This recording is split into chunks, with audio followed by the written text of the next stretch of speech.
Hi, welcome to my discussion of genre and rhetoric for English 2010. And I am Whitney Burgess. And I'll write my name out here.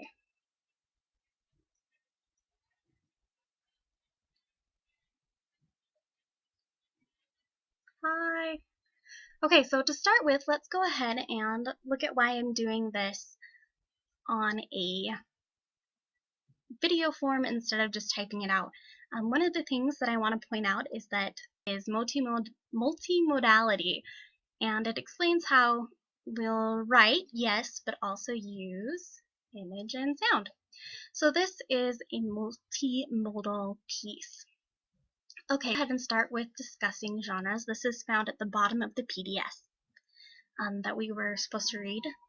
So the discussion is, what are some common genres that you feel you know well? How did you learn them? What are their common rhetorical features? The second part is, what rules have you been told to follow in the past? How did they shape what you were writing? And the third point is, how much freedom do you enjoy when writing? Does it help to have a form to follow, or do you find it to be limiting?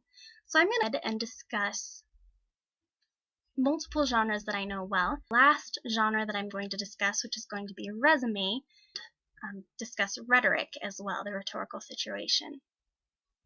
Okay, so some genres that I feel I know well and how I learned them. So the first is good old Facebook. Yep, good old Facebook. I feel like I know the Facebook post pretty well. I learned it mostly from just using the site, watching other people do it, which is funny because in our discussion on genres, the author says that that's how a lot of, genres started, is going ahead and going over situations that had happened before. And I feel like this was definitely one of those cases where someone did the first Facebook post and everybody else has followed right after. So this is just one of my posts about one of my YouTube videos I like. So the next one is the Amazon.com review. And how I know about the Amazon.com review, one is just from reading other people's review, and then the other one is that I love to read. So I have a website called Story Cartel that I participate in, and I get to read free books in exchange for an honest Amazon review. And they actually had a course that I had to take before I started explaining how to write an Amazon review.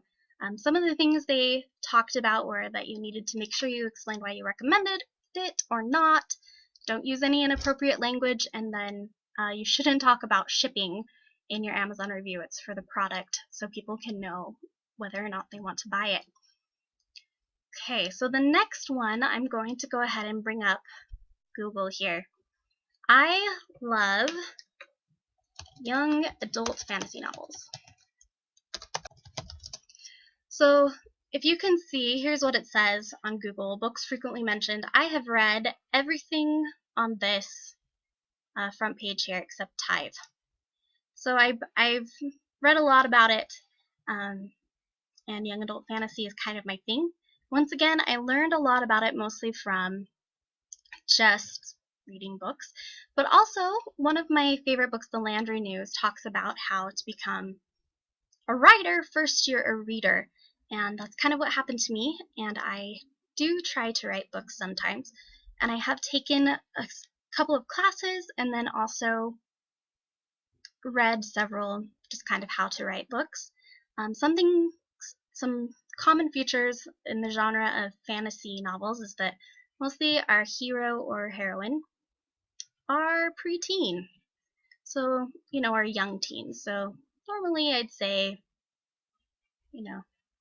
less than 18, definitely.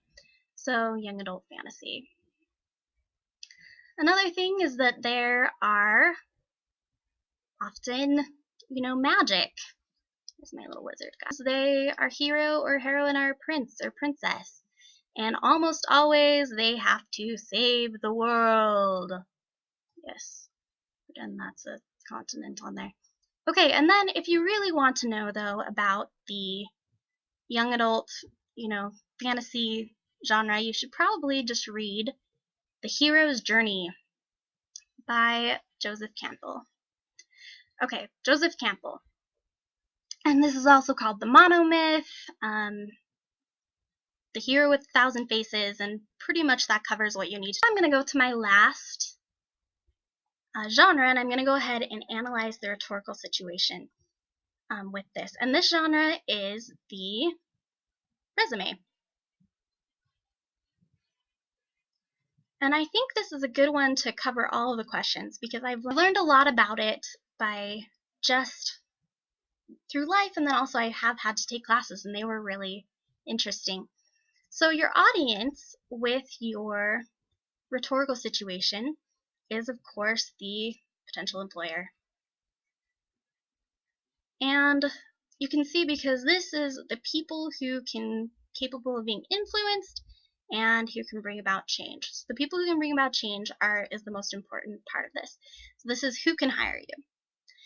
The rhetor is the writer, the speaker, that's us, in this case me. So the purpose is I want to get hired. That's the whole point, right? That's the idea. The opportunity is there's a job opening. And I'm broke. Okay, so the context is positive influences, constraints, obstacles, the rhetorical situation. So what's been said by whom? So many people have applied for jobs, of course, that it's pretty easy to find what's been said. Oh my goodness, guess what? Okay, when and where and how. The writer's credibility and the appropriateness of the message in terms of content and delivery. So this is a basic template, and I would say a template for the genre, and it includes, all the things you need, like it will go ahead and you give this to your potential employer because there's a job opening, you want to get hired, and the idea is to establish your credibility for the employer and get an interview. So I'm going to say get hired, but I'm going to change that to get an interview. I think that template pretty well described everything. Now the interesting thing that changed this for me is this book. And this I would totally recommend to anyone because it kind of taught me to look at the purpose of the resume differently. I used to think that the resume, I didn't really think about it. I just kind of thought, yeah, of course I have a resume, I turn it in, and hopefully that gets me a job. I just land it on the pile. But the idea behind a resume is to get an interview so you can get hired. And so after reading this book, I kind of ended up scrapping a lot of the traditional rules that have to do with writing a resume. So let me show you my, show you my resume now, the one that I use. Okay, so you can see here my resume. So I've kind of broken a lot of the rules. You can see I've got graphics, I have my objective up here, but it doesn't look like a normal objective. But the interesting thing is that I have found that compared to the standard Microsoft Word template, this has gotten me a lot more reviews. I still have the same things, the things they expect from the genre. I have references, I have my education, my employment, format of having what I actually do, and examples have really gotten me a lot more results, and I feel like that's the purpose of the rhetorical situation analysis, is to learn what your purpose is and how you're going to best be able to get the results you want from that. Okay, so the last word here. How much freedom do you have when you enjoy writing? And the answer is, of course, a lot. I would say as much as it takes to get the job done. That's the end of my presentation on my discussion on genre and rhetoric. I think the question is what do you think? I'd love to hear some of your comments, and I look forward to reading them on the site. Also, if you want to reply with a video, that would be great too.